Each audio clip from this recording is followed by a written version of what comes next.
brothers, my sisters, my dear friends. I'm Monasul here, coming from the Black Tower. All Things Necronomicon, Part 3. Now, I know it's been a long time since I've done a video. I do apologize for that. I've had severe hip problems. Been a really rough week, but we'll get better. Anyway, so a video I've been wanting to put out is I want to talk about headspace. Now, a lot of you might be like, the hell's headspace? Well, let me explain this to you, okay? Okay, so first off, headspace works kind of like this right here. Most of the time when someone says it's where you're coming from, your opinion, your point of view, so forth and so on, well, that's called headspace. Okay, that's a very simple way of looking at it. It works a little like this, though. Well, let's talk about magical headspace. Where do you come from? Where is your point of origin? Let's take into example the necronomicon, Kitab el-Alazif. Let's talk about the magic of the Sumerian Mesopotamian people. Let's talk about the New Age rendition of something that may or may not be real. Let's get past all the bullshit. Let's throw away the masks. Let us look at this truly and presently with an open mind and an open heart. Now, this is the headspace that we're going to be starting in. We are priests. We are sorcerers. We are magi. We are workers of magic. First and foremost, this is what we are. This is our seat of power. In the Necronomicon, when you walk the gates, you are taking upon yourself that these are not deities that you are calling upon, but they are frames of mind, states of mind, if you will. Forgive my little lapse in wording there. They are states of mind. For example, the moon gate. Let's say we call forth mightily powerfully upon Nana, who is known as Sin, or actually in the way it's actually supposed to be pronounced, Seen. Because S-I-N-I makes an E sound, so seen. As Utu for the sun. But anyway, not to get carried away with that, we're sticking with the moon for right now. So in the first gate that you walk, you call upon Nana. Well, Nana is the deity that you're calling upon. Okay, great. But how do you connect? So how do you connect? How do you connect to the power so that you can call it, so that it works for you, not against you? Here's how you would do it. You would make up an invocation or look up one online, an invocation unto Nana. You call mightily upon Nana, mean it with your heart. The idea here to create the headspace or the mindset that you need is to think about what the moon represents. The moon represents inspiration, subconscious, represents the dreaming. It represents visionary questing. It represents magic.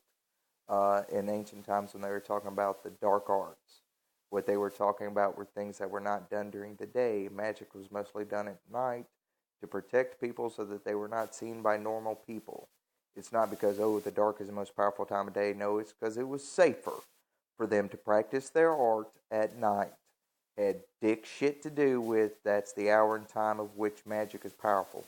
Magic is powerful 24 hours a day, 365 days a year, so forth and so on. But let us not get carried away with that particular point. What we want to be focusing in on is the moon.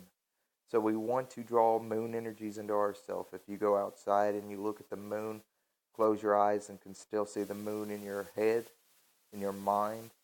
Pull and feel the rays of the moon into yourself. Feel it absorb into your skin. And what you want to do is, when you're feeling this energy, allow it to build up around your body. And then allow it to absorb and come inside. You then harness the power of the moon. You also have inadvertently, passively invoked Nana. Now, I say passively because you have to actively invoke a deity. But when you do it like I just explained, you are passively invoking, which means the actual deity is not there. The energy of that deity is. Safe invocations are done in this manner. if you're too scared to work with a being, or if you're not sure about a being, or you don't know what's going to happen or anything else, this is the best method of invoking safely. And then after a while, after you've gotten used to it and you've built up the energy in your aura and you're used to working with that particular type of energy so that it doesn't cause an imbalance, then you can actively invoke. And the conjuration of the moon gate is how you call forth Nana, who is the deity of the moon, to appear as guardian of that gate. Okay? It is important to understand that the gates of the necronomicon are visualized as up above you in the heavens and deep within you, within your psyche. You will be sitting down, meditating, seeing the moon gate as an actual gate drawn, designed by the Simon Necronomicon. However, you will see it as a door to a temple. And inside that temple are all things moon related. Through the temple on the back side, there's a door out where there's a dark path leading on to the next gate, so forth and so on. And so each of these gates, we will see them as doorways to temples. I took this particular concept from a Christopher Pinzak. My wife and I did a 13 days of Yule meditation. 13 nights of this. I would not suggest doing all the gates of the Necronomicon one each night in succession because you're not supposed to, because it's a bit different. But Christopher Pinzak had one, and it was quite beautiful, worked real well. But in my opinion, some of it should have been taken over 13 months instead of 13 days so that you can fully evolve and fully absorb the energies. The reason I say this is because you walk the original 7 gates, and then you have to walk Dar and Arzir, and after the Saturn gate before Arzir, you want to work with the celestial beings, what they call the Shining Herd, according to Priest of the Necro, which is my brother, and I shout out to you, man. But you want to spend a month looking at each of the zodiacs, constellations, working with their energies. I've explained this in the last video, but the idea is that from the moon gate, you see it as a temple to the moon.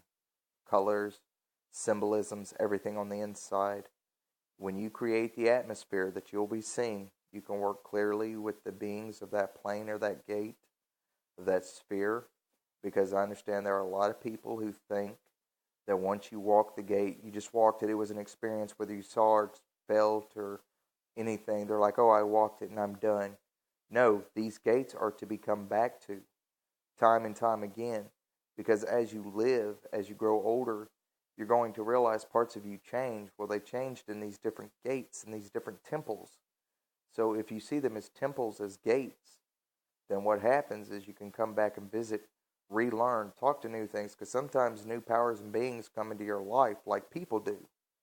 And maybe you're not as sensitive. Maybe you're not aware that there's new forces or powers at play. But if you go back to the temple where these powers come into play, they'll be there. My own inner temple, rather interesting. I built an astral temple and I was working on it and everything else, and I had it set up the way I wanted. While I was doing a meditation, I went to my temple, and I'll be a son of a bitch if there weren't 7 shadowy figures standing around my fucking altar, and I'm like, what the fuck? You know, and I was like, hold up, bitches, I did not invite you into my motherfucking sacred space. What the hell? These beings would not say a word, and they were all facing the altar, you know, like a circle around it, and it reminded me of a meditation of the Garden of Nod that I described in the Book of the Black Earth of mine, where I sat amongst 7 trees. Well, these beings, for some reason, 7 is a number that follows me. It's one I work very well with. 7 ancients. I know 7 days, blah, blah, blah, yakety schmackety, whatever. I'm not here to play semantics. I'm not here to play head games with motherfuckers. I don't care what your number is, if you think I'm right, if you think I'm wrong. It doesn't matter. We're all occultists. We're all magicians. We're all wizards. We're all witches. We're all this. We're all that. It does not fucking matter. We work the same path. We walk the same path. We work with the same beings. I don't care what face they show you. I don't care what aspect of themselves they appear before you. It is the same powers. We're all working the same thing. We all drink from the same sacred well of magic, all of us. And therefore, we are all connected. We are all tied one to another. We are all brothers and sisters. In spirit, we are. Now, that having been said, so I saw these 7 beings, and they're surrounding my thing, and I'm like, what the fuck? I did not invite you into my sacred space. This is my temple, and I've barred everything. I am the only one. That is my seat of power. What the hell? Well, then I went to realizing these beings were very powerful, very strong. But I noticed they were not aggressive. They hadn't changed the atmosphere of my temple at all.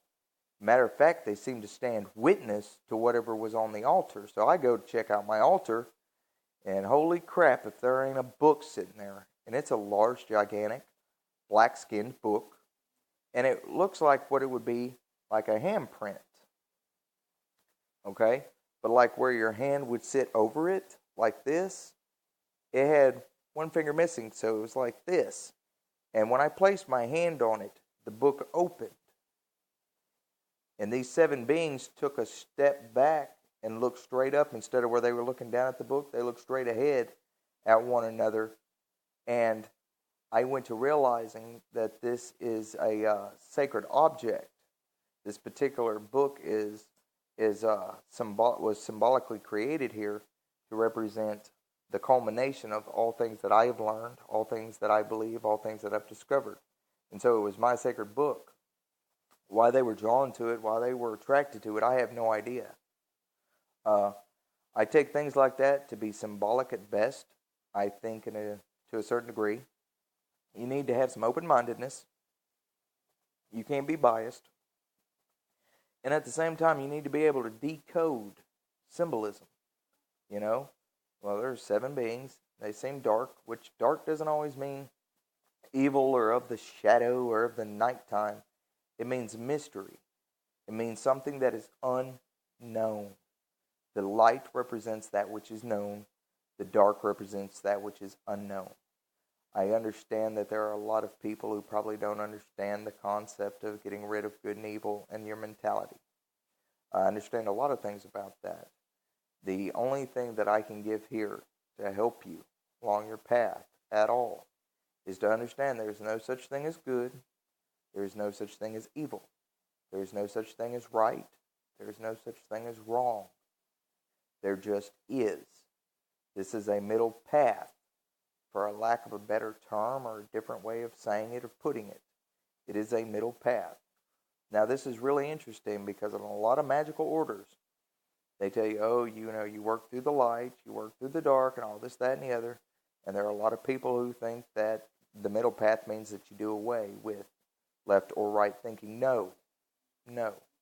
Same as the sun shines in the daytime and the sky turns black at night.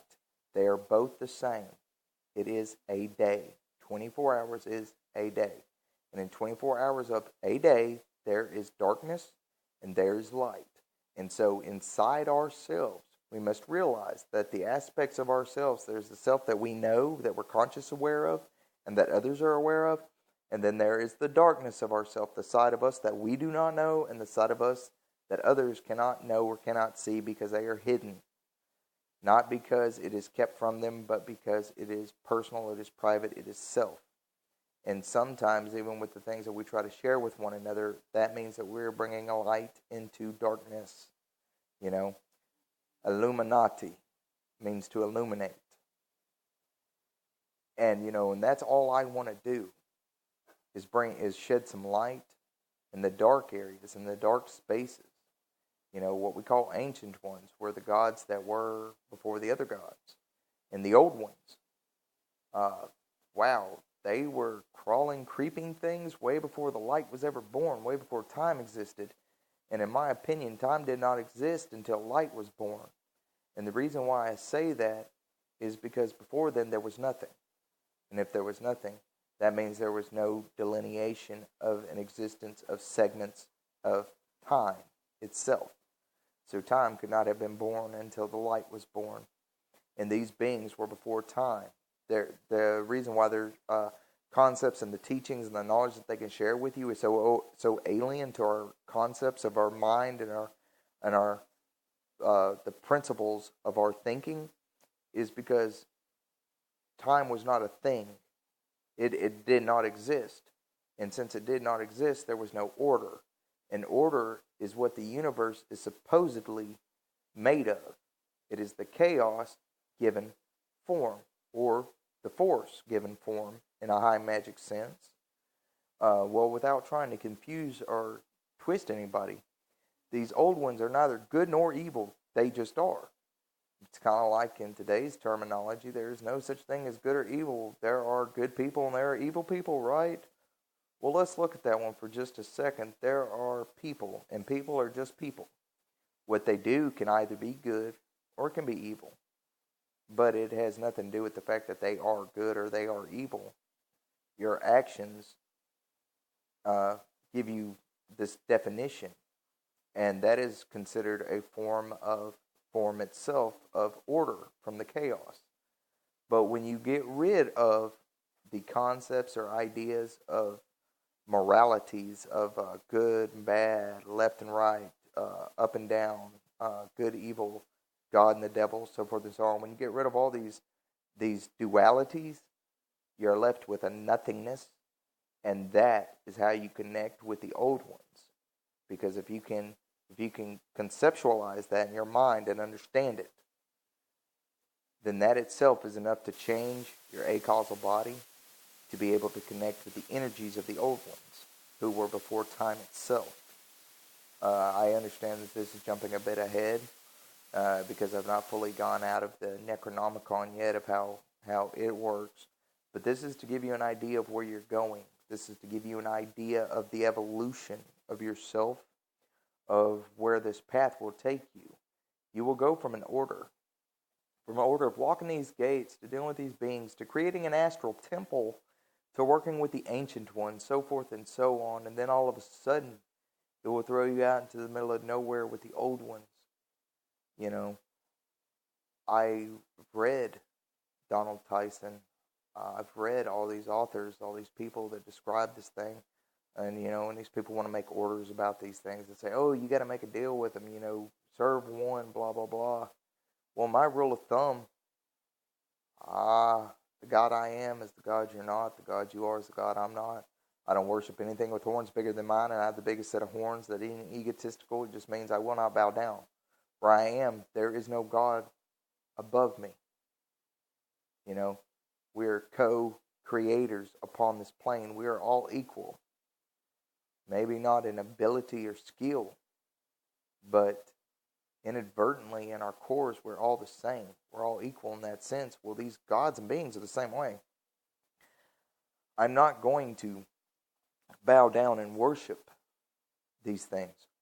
Will I say thank you and with perfect love and perfect trust welcome them into my heart and my life and in my surroundings? Will I give them offering? Absolutely. But if you came to my house, I'm going to offer you something to eat and drink too. That's called hospitality. I think it's crazy that morals and the way we're raised and how to treat one another, that if you take those lessons and treat these beings the same way, they may not react the same way that a normal person would, but there's a part of them that recognizes that you're being kind. And they, in turn, will be like, okay, I haven't got to smack this one. Or, whatever.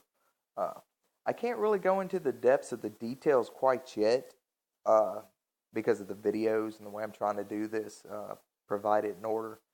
I can't really go into full details of quite yet of how they react or what they do or so forth and so on, because they will react and treat each person differently. There is no one way this is done. There are many different ways. And for anybody to say, oh, this is the way, the only way, but Christianity did that too. And I know that there's a lot of people going to jump on the bandwagon with me on this one and be like, yeah, that's right. They persecuted pagans and blah, blah, blah. Did you know that in history, the pagans actually persecuted the Christians at one point? Kind of like how Muslims and Christians are having problems now. They've had that problem for over 4,500 years, okay? Because even before it was known as Christianity, which was not the original name for them, They were known as the Cult of the Way, or just the Way. Uh, their actual root is way older. These two have been going at it forever and a day, and then you had the people like us. Nowadays, I call them pagans, or those the old faith, or whatever term. Well, like mankind, every time he's built a city or a land, he's gone and he's destroyed another city or a land to control it. Well, religions do the exact same thing. Be very thankful that these deities, that these beings, that these dingir, that these gods, that these goddesses, that these powers, these principalities, oh my goodness, just be so glad that they are not like the human race. Because if they were, we wouldn't stand a chance before them, because they work in ways that we can't understand, and they can do things that we can't stop in the traditional sense of raising a sword or a shield. But anyway, I also wanted to say happy summer solstice to all my brothers and sisters and my friends and kind ones and visitors to this site. Peace and blessings, my friend. Till next time, enjoy the God.